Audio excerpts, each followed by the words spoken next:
பிரியமானவர்களே, இயேசு கிறிஸ்துவின் நாமத்தில் நான் உங்களை வாழ்த்துகிறேன். இயேசு எவ்வளவு அற்புதமானவர் தெரியுமா? அவரை விசுவாசித்த நம்புகிறவர்களை கைவிடுவதே இல்லை.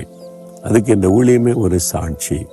நான் கடந்து வந்த 45 வருஷ இந்த ஊழிய பாதையில், ஏதாவது இயேசுடிக்க ஊழிய ஆரம்பிக்கப்பட்டு நான் ஊழியத்துக்கு ஒப்பு கொடுத்து 50 வருஷம் ஆகிறது. 1974 ஆண்டவருடைய ஊழியத்திற்கு அர்ப்பணித்தேன்.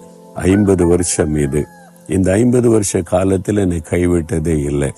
நீங்க பாக்குறீங்களா, பின்னால் ஒரு பில்டிங், அதுதான் தேவனுடைய மாளிகை என்று சொல்லுகிற அந்த ட்ரைனிங் சென்டர். ஜெபிக்க, சுவிசேஷத்தை அறிவிக்க ஏராளமான மக்களை இங்கே உருவாக்கி அனுப்ப கர்த்தர் உதவி செய்த அந்த இடம். இன்னைக்கு அதில் ஊழியர்கள் தங்குகிற இடம் இருக்கிறது. அதில் ரெக்கார்டிங் ஸ்டுடியோ இருக்கிறது. ஜெபிக்கிற உருவாக்கப்படுகிற இடம் இருக்கிறது. இதெல்லாம் நான் பார்க்கும்போது இயேசு எவ்வளவு அற்புதமானவர் என்பதை நினைத்து நான் ஆண்டவரை துதிக்கிறேன். உங்க வாழ்க்கையிலையும் ஒரு நாள் நீங்கள் திரும்பி பார்க்கும்போது அவர் செய்த அதிசயங்கள் உங்களை சூழ்ந்திருப்பதை நீங்கள் பார்க்க முடியும். உங்களை கைவிடாமல் நடத்தினதை நீங்கள் பார்க்க முடியும். இல்லை, ஆண்டவர் என்னை கைவிட்ட மாதிரி தெரியுது, அப்படி தெரியுதா? நீங்க 9ஆம் சங்கீதம் 10ஆம் வசனத்துல பாருங்க, கர்த்தாவே உம்மை தேடுகிறவர்களை நீர் கைவிடுகிறதில்லை அப்படின்னு கர்த்தரை குறித்து தாவீது என்ற பக்தன் சொல்லுகிறார். அவருடைய வாழ்க்கையிலே கூட மரணத்துக்கு எனக்கு ஒரு அடி தூரம் தான் இருக்குதுன்னு சொல்லுகிறார். ஆண்டவர் கைவிட்டாரோ மறந்து விட்டாரோ என்ற சூழ்நிலை வந்தது. ஆனா ஆண்டவர் கைவிடவில்லை.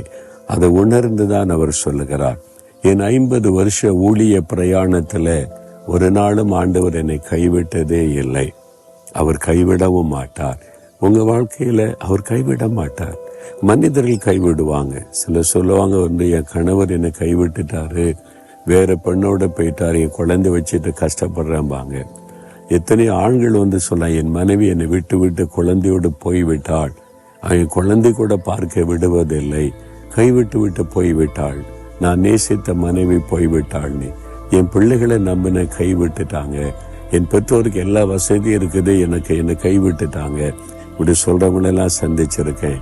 இயேசு என்னை கைவிட்டு விட்டார் என்று சொல்லி ஒருத்தரை நான் பார்த்ததில்லை. ஒருவேளை அப்படி ஒருவர் நினைத்தால் அது தவறான எண்ணமே அல்லாமல் உண்மையாக இருக்க முடியாது. ஏனென்றால் நான் லட்சக்கணக்கான பேரை என் ஊழிய பாதையில சந்தித்திருக்கிறேன். ஒருவராவது சின்சியரா ஆண்டவர் என்னை கைவிட்டுட்டாருங்க அப்படின்னு சொல்லி நிரூபித்து காண்பித்தவங்க யாருமே கிடையாது. சிலர் அறியாமையில சொல்லுவாங்க. நீங்க கூட சில சமய வேதனையில கஷ்டத்துல ஆண்டவர் என்ன கைவிட்டுட்டார் அப்படி சொல்லலாம். ஆனா அது உண்மையில உங்க இருதயத்துக்கே தெரியும், அது சோர்வுல வருகிற வார்த்தை. இன்னைக்கு அப்படி நீங்க சொல்லி கொண்டிருக்கிறீங்களா, ஆண்டவர் என்ன கைவிட்டுட்டார்னு? இல்லை, அவர் கைவிடவே மாட்டார். ஒரு நாளும் கைவிட மாட்டார்.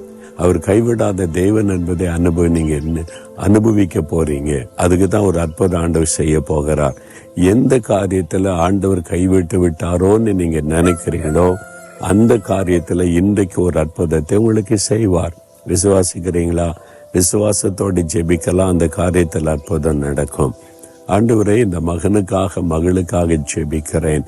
ஆண்டவர் என்னை கைவிட்டு விட்டாரோ, இந்த காரியத்தில் ஆண்டவர் அமைதியா இருக்கிறார் என்று எதை குறித்து இந்த பிள்ளைகள் ஜெபிக்கிறார்களோ அந்த காரியத்துல அற்புதம் செய்து அவளை மகிழ பண்ணும்.